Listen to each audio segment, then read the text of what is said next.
Hello, class ninth. Today, our next topic of chapter number 2 is Salient Features of Cabinet Mission Plan 1946.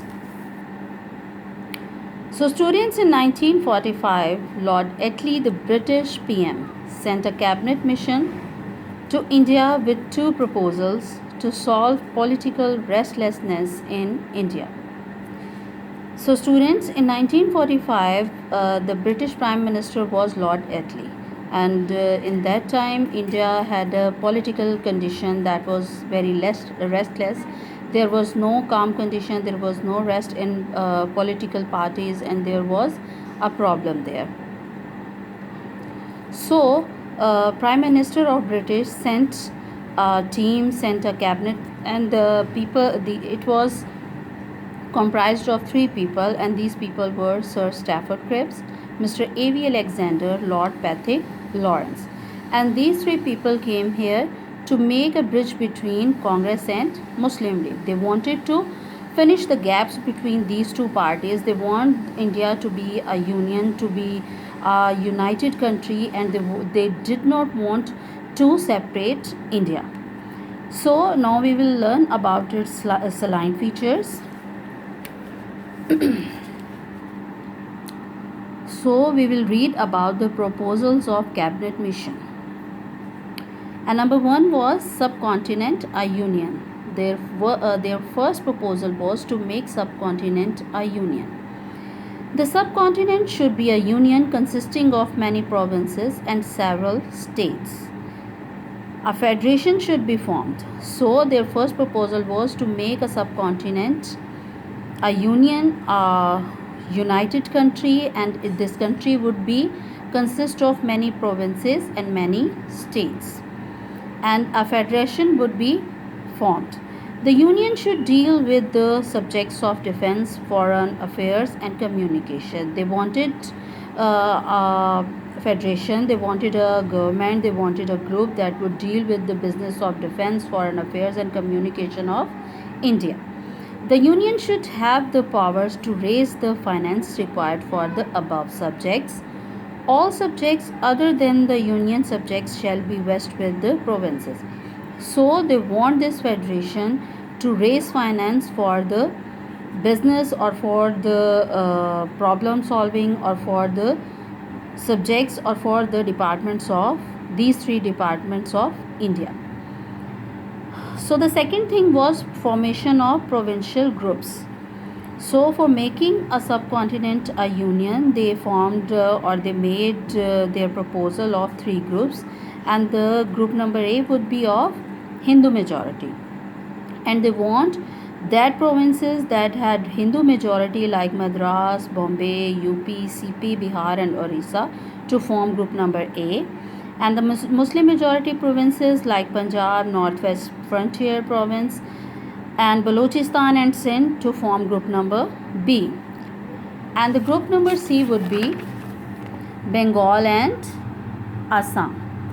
So third thing would be elections of central legislature. They want elections of central legislature. The members of the province assembly will elect the central legislature. The central legislature will frame the constitution for whole of the country. When the central constitution is formed, all three provincial group will prepare their own constitution. So first thing was to the provincial assembly will elect a central legislature, and the work of that central legislature was to frame a constitution, and after framing that constitution, all the provincial groups will make their own constitution. So first thing was to elect this legislature, then to frame the constitution, and the third thing would be the provincial groups have their own constitution.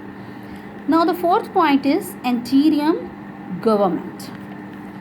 As interim government would be set up immediately, this government will run the system till the constitution is formed.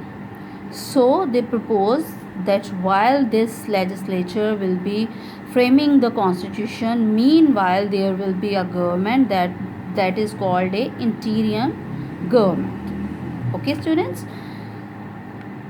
the interim government will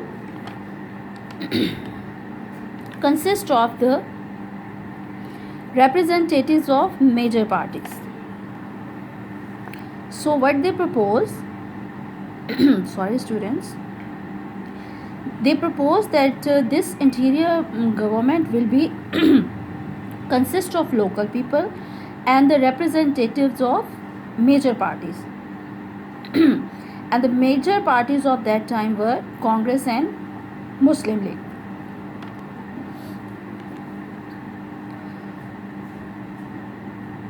All the ministers in the interim government will be local.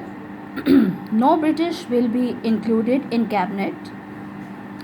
So they propose that this interim government will be of local people, the people of India, and the British government or the people from the British government or cabinet, they will not interfere in this government. The cabinet will have autonomy in administrative affairs. After the central constitution is framed, any province could change its group if it though necessary. So they also gave them the right to change their groups. Okay, if group number B or C wanted to join with group number A, they could join. Okay, but after the formation of constitution, every province would be empowered to make the to join the group of its own choice. Already I have told you that they were given the choice to join the group of their own choice. Now the point number 5 is separation from union. If one or two provinces from 3 groups of provinces decided to separate from the union, they could do so, but after 10 years. So students, there they gave a right to the Muslims or to group number B and C that if they wanted to be separate from the union, from the subcontinent, if they want separation, if they want to be separate, they could do this, but after 10 years. For 10 years they have to be with them, but after 10 years they have the right to be separate. The point granted the right to the Muslim majority areas of group number B and group number C to make Pakistan after 10 years. Thus the process of partition will completely automatically. So they gave this right to group number B and C where the majority of Muslim was living, and they have the right to leave subcontinent, and that separation would be automatically after 10 years. So the last point is veto power. So students, first of all I will tell you the meaning of veto. Veto means a constitutional right to oppose any decision of the government. If any party have any opposition or any kind of dislike any kind of constitution or any kind of point, they can oppose that and they can dislike or they can give their decision in opposition of that rule. To appease and calm down the Congress, a point was added to the proposal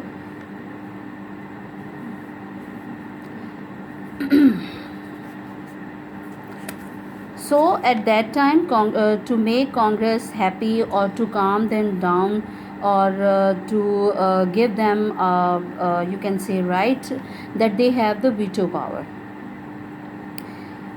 If a political party dislikes the proposal given by the cabinet mission, it can veto it. So they asked them, they gave them the right that if they dislike any kind of proposal given by the cabinet mission, they can veto it, and veto means they can dislike it, they can oppose it. However, the right to join the interim government will be given only that political parties which accept the proposals. They thought that as the demand of Muslim League Pakistan is not being accepted, so they gave this right to Congress because they wanted the Congress to oppose Pakistan. When the Muslim League will demand that they want a separate Pakistan, the Congress could veto them. They could give decision in the opposition of Pakistani or to the Muslim League. So it will reject the proposal. Thus, Congress will approve the cabinet mission plan to form the central interim government alone. So this all decision was made by the cabinet mission plan alone. They did not took any kind of decision from other parties, but they just came to subcontinent, and they just gave their proposals, and they want the subcontinent to be united. Thank you so much, students.